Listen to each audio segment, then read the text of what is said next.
This course was originally built exclusively for my students at Cutting Edge Guitar, and now for the first time I'm making this available publicly on YouTube. Over the course of these lessons I'm going to be giving you a complete system that will take you from someone who doesn't particularly know their guitar fretboard as well as they need to get the results that they want to be able to know your fretboard inside and out, have great technique, and then be able to turn all of that into musical vocabulary. This will mean that you'll be able to find anything, play anything, and express yourself freely on the guitar. These three pillars of fretboard knowledge, technique, and musical vocabulary are the core foundations that everything I do at Cutting Edge Guitar is built upon. If after watching this video you want to become a student of mine and study with me properly, you need to check out the Cutting Edge Guitar Institute. Just go to the links in the description box down below and you'll find out everything you need to know. What you'll see next is the original intro to the course and then your first lesson. So let's get into it. If you're here, that's because you are looking for the answers to some very common guitar playing problems.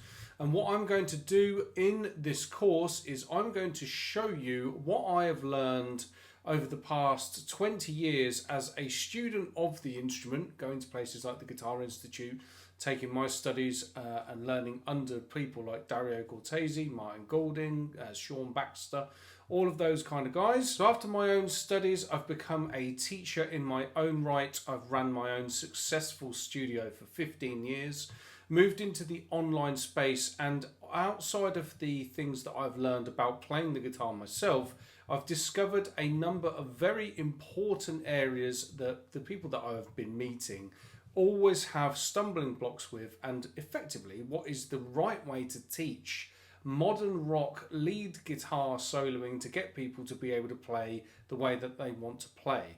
Many of my students have been in their own bands, writing their own music, recording music. Some people just want to sit at home and play over backing tracks and improvise. But the one thing that they all have in common is every guitar player that I know wants to have creative freedom on the instrument, and the stumbling blocks that have been holding them back from doing that we're going to talk about in this course, and I'm going to show you exactly what I take these students through in order to get them results. So without further ado, let's move straight into your first lesson.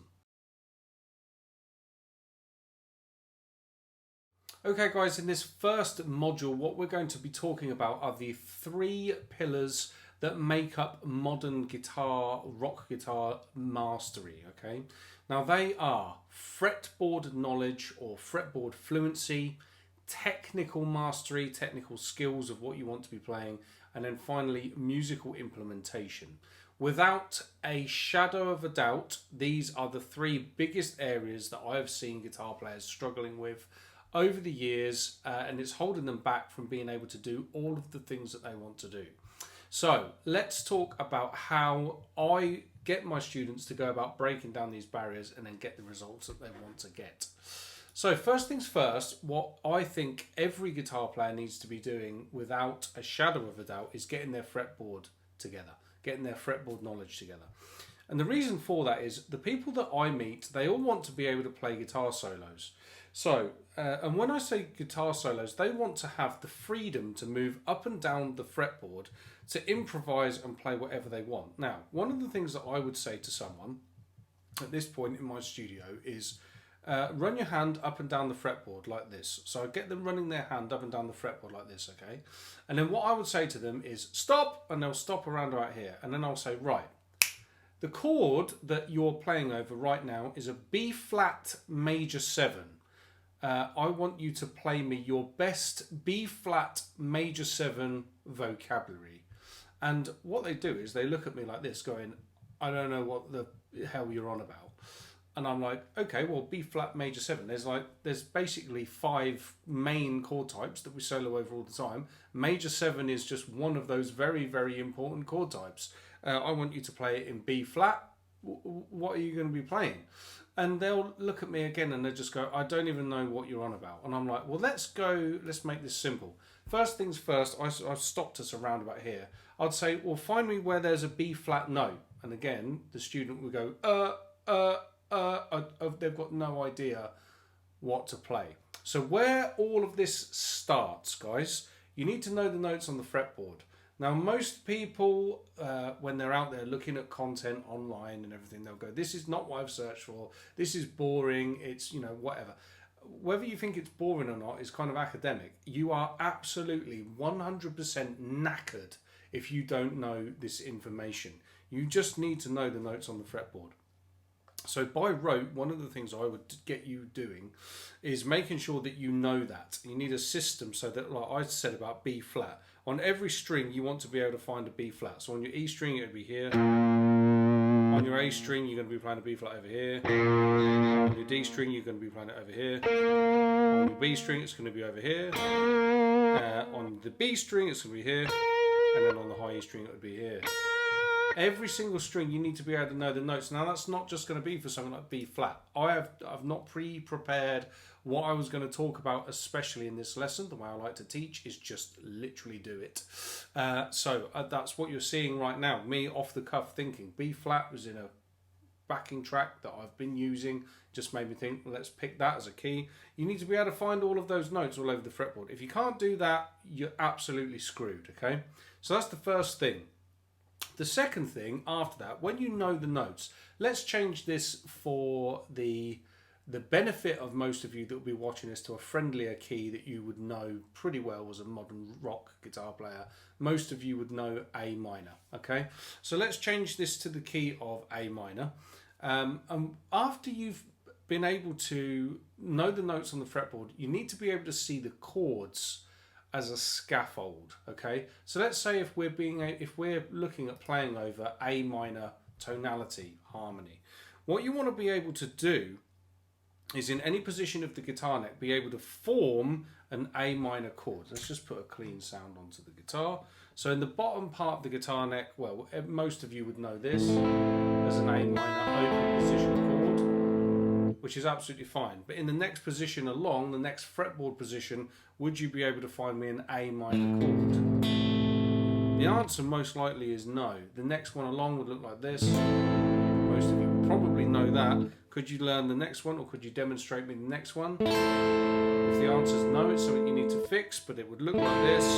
Then next door to that, we've got this. And then finally, we're in the octave position of this chord I played here. Now, for the keen-eyed among you, you will know that I am outlining the caged chords of A minor. Now, this is where the caged system really comes in.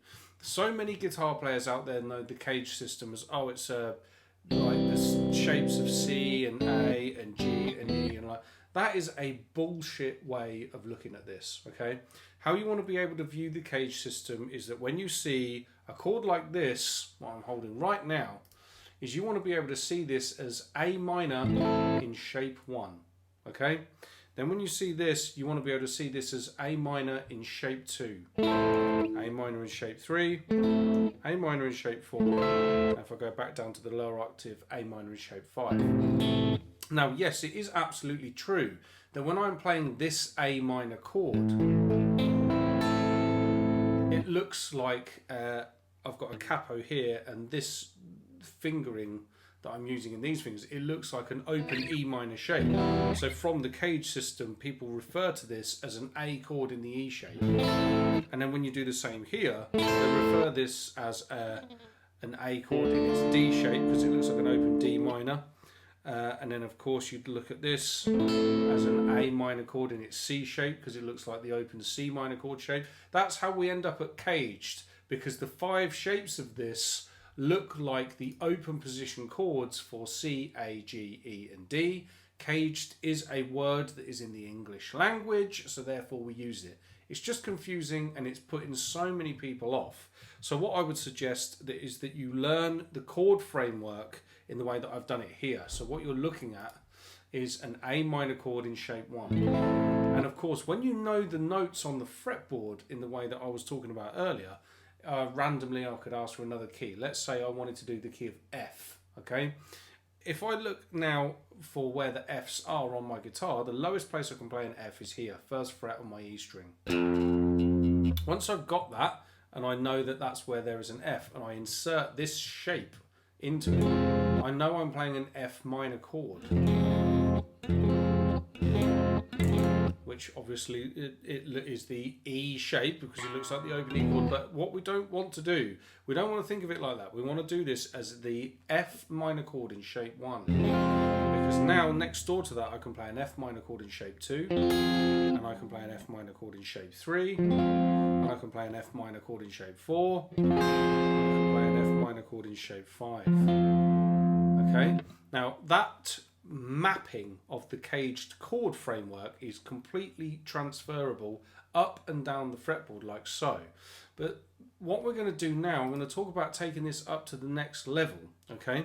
Because around your chord scaffold, now I would suggest that all guitar players would want to know the minor, major, major 7, dominant 7, minor 7 flat 5, have I missed any? Let's name these out again. So you want to know your major triad chords, your minor triad chords. You want to know major 7, minor 7, dominant 7, minor 7 flat 5. And then from there you can alter any of the altered dominant chords that you might find in jazzier, more fusiony styles. But at that point you've pretty much got the chords that would make up most things. You can play over almost everything with those chord types. If you've got shapes within the cage system for all of those chords, you're well on your way with your chord playing.